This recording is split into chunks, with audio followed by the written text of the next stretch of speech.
يعني احنا شايفين انه في خطا، الخطا ده وين؟ نقعد احنا كلنا كنشطه قاعدين، وفي نشطه عندهم مقامهم وعندهم وزنهم في التيك توك، وفي ناس قاعدين في الفيسبوك. يا اخواننا اذا الخطاب اتوحد والناس كلها وجهت صوت لهم للدوله، ليه يا اخي ما في عمليه بتاعت اسناد من الدوله بشكل رسمي لكل القوات اللي قاعد تحارب في الفشل؟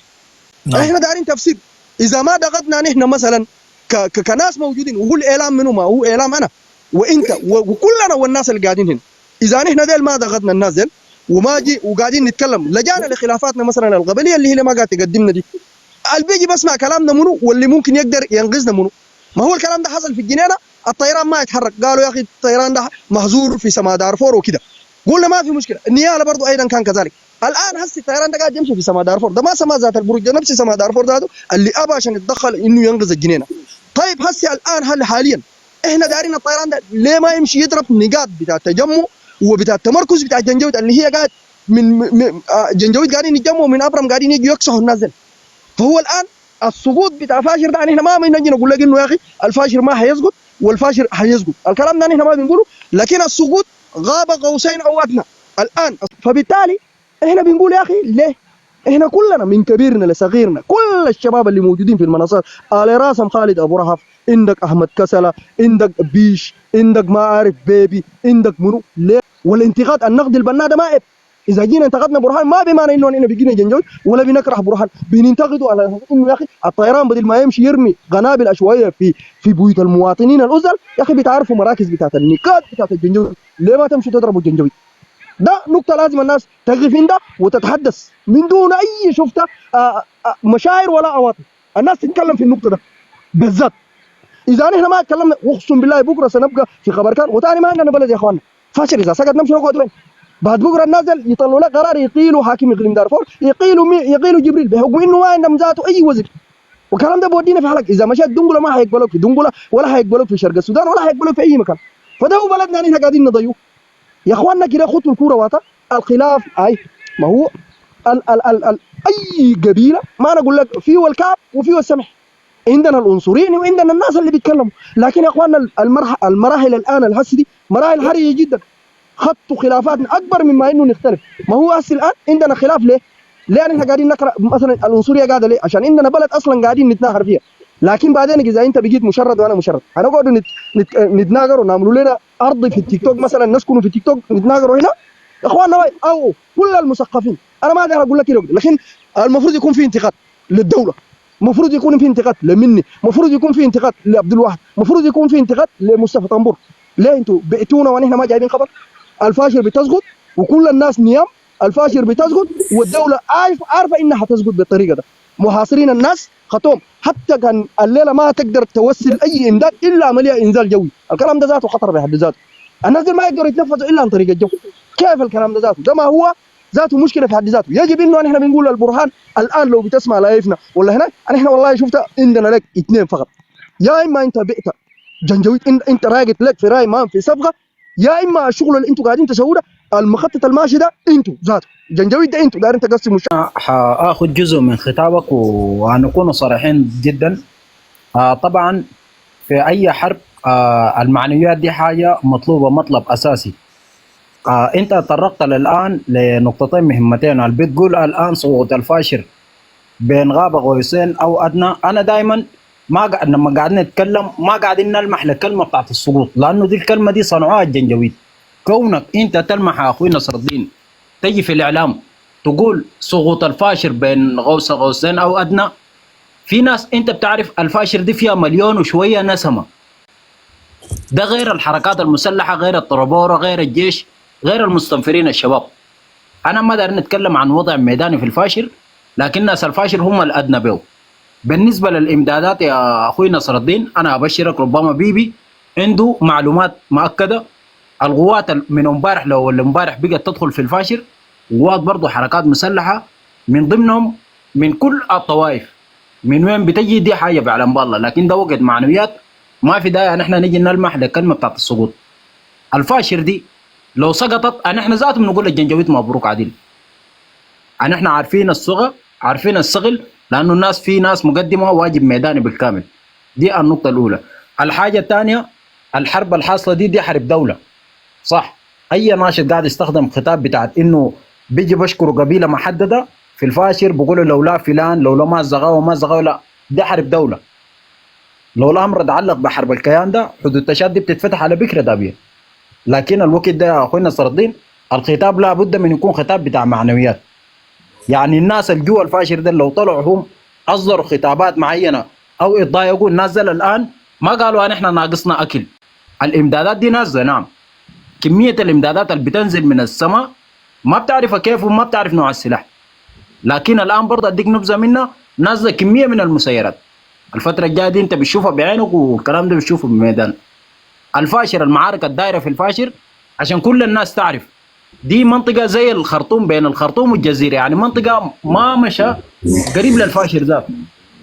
الليل السوق بتاع المواشي بتاع الفاشر كان بخير، والناس دي بتتسوق وامورها تمام. سوق الفاشر الكبير الناس دي الليله بتتسوق وماشيه وامورها تمام. يعني الوضع الميداني داخل الفاشر هادي جدا. ان احنا لا بنخاف ولا بنعرف حاجه اسمها السقوط. السقوط دي ما بنعرفها. فاشر دي انتهت على بكره ابي الجنجويد، كملوا الناس دي، انا حزات نقول لهم مبروك. بدون ذلك الناس دي كلها بتندفن داخل الفاشر.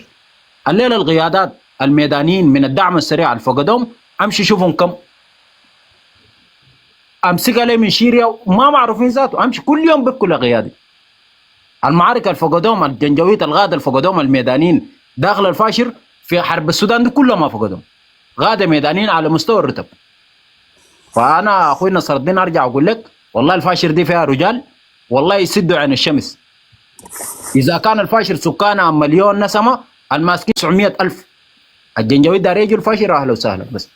لكن ده خطاب طيب تفضل يا طيب جياش. ما في مشكله. على ما يبدو لي دقيقه بس قبل ما انا مش لجياشي، معلش بس نرد لزول نصر شوي. الدين دقيقه، خلي جياش يتكلم دقيقه بس انا استاذنت كان بس لجياشي. نصر الدين نديك المايك بس ترد لي يا سوليا. اتفضل. معلش بس يا نصر الدين، التحيه لك يا حبيبي، والله تطرقت لموضوع حساس جميل جدا. تحيه لك يا والله انا فندم. داير اقول الله يفاتيه ده كلهم الناس اللي بيدعموا الجيش.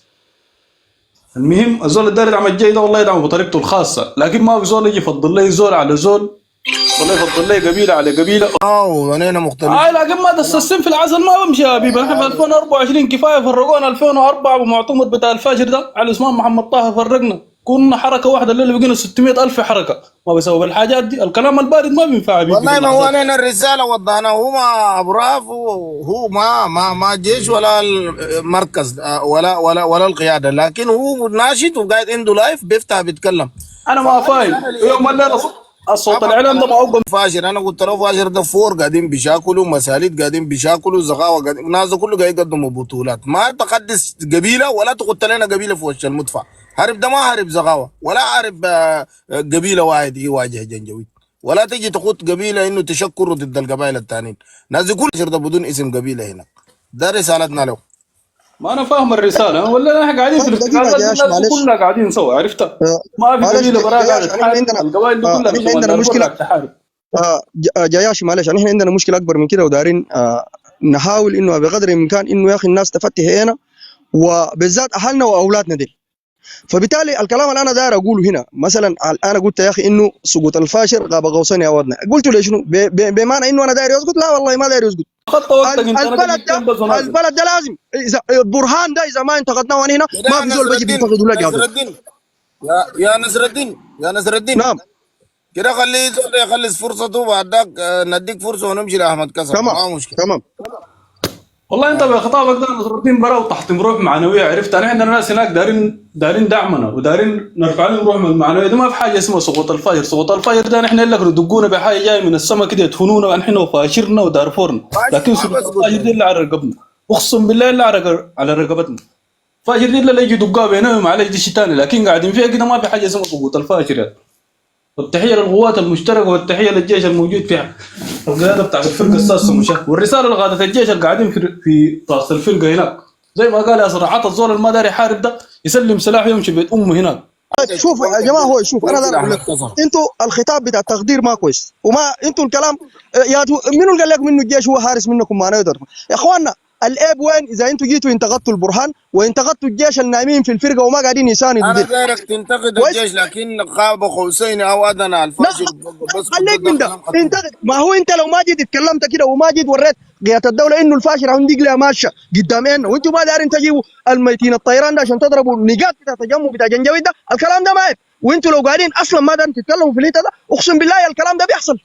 فبالتالي ليه الناس مصره انه يا اخي ما تحكموا معنا الجيش ده؟ معنا هنا سنه كامل قاعد نشكر فوقه. ولا انتقد ولا انتقد ده حقك الكلام اللي احنا انتقد. قاعدين نقول لك. اتكلموا مع الجيش، اتكلموا برهان كباشي منو، شوفوا الفاشل هناك القاعد يحصل فيها شنو. ليه تخلوا الجنجويد المتجمين في النقاط وما الناس بتدير معارك من 6 صباحا ل 6 مساء، الطيران بيجي الساعه 2 بالليل، الساعه 2 بالليل بيجي بيضرب مواطنين. ليه؟